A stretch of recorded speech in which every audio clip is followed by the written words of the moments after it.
Hello. This story takes place on a server my boyfriend Kai set up called Cutthroat SMP. It uses a plugin similar to Lifesteal, where basically if you die you lose a heart off your health bar, and if you kill someone you steal a heart from them, which is, always fun. It also uses a mod that adds dungeons as well as an overworld and nether terrain generation change, which are separate mods. The goal is to be the last person standing through any means possible. The server opened a week ago, and me, Kai, Sezel, and Whoville were the first 4 on. The first day wasn't too chaotic, or actually that's a lie. No one ended that day with their full 10 hearts. I got down to 7, I think, that first day, and Sezel and Whoville were both at 9, and Kai was a heart or 2 below me. The first day, chaos wasn't player-on-player violence, though. Me and Kai ran around together, and Sezel and Whoville both wandered off in their own directions. We explored for maybe 40 minutes before Whoville mentioned in chat that they found a labyrinth from the Dungeons mod, and me, Kai, and Sezel all went to check it out.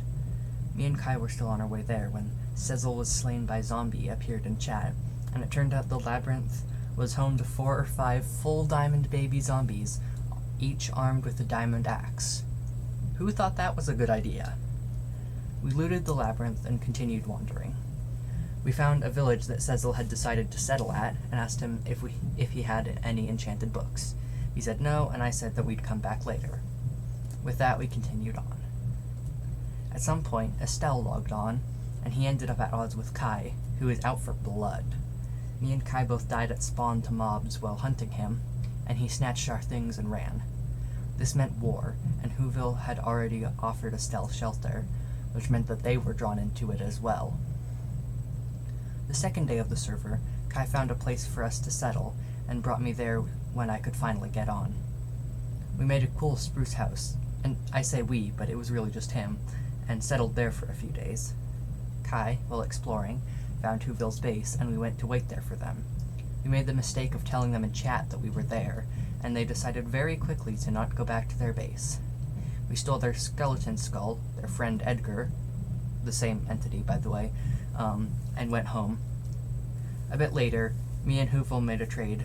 My weird feather falling 4 gold pants from a ruined portal, which is not where that enchantment goes, for her skeleton skull Edgar.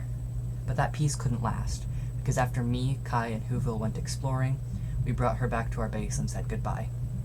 She went off to her base, to spawn and then to her base, and unbeknownst to her, I followed at a safe distance. I trailed them for maybe 2 minutes back to spawn, not mentioning anything that would let them know I was following, and maybe it could have worked, but it wasn't meant to be.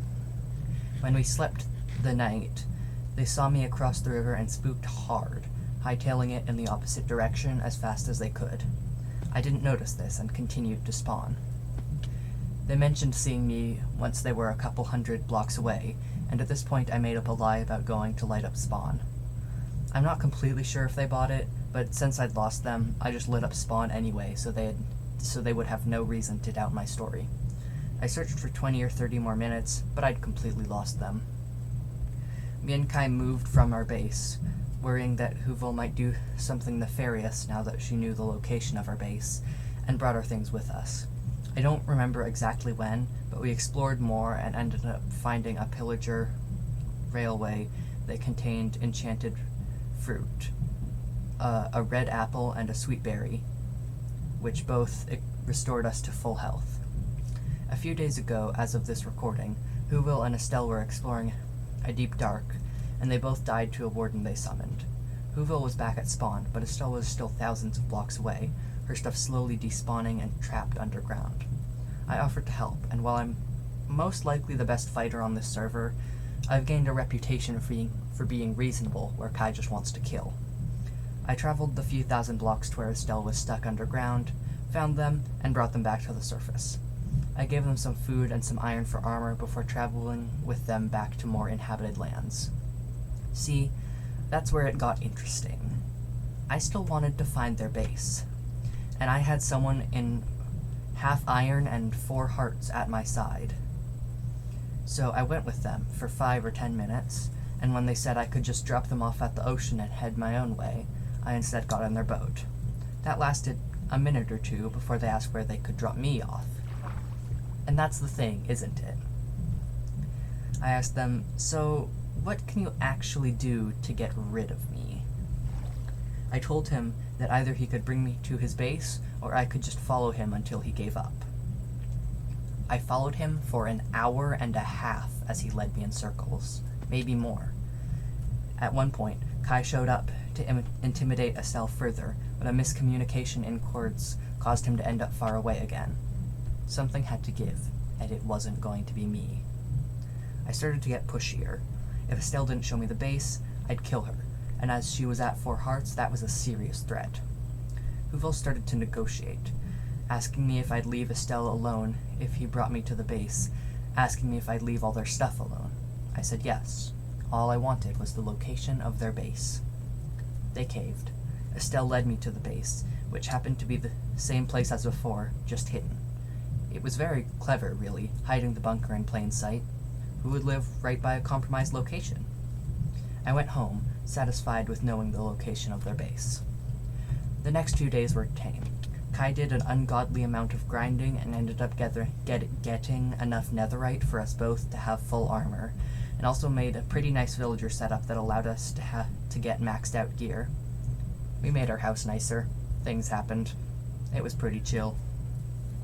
Me and Whoville raided a couple more pillager railways, and they got 2 of the fruits for themselves and Estelle.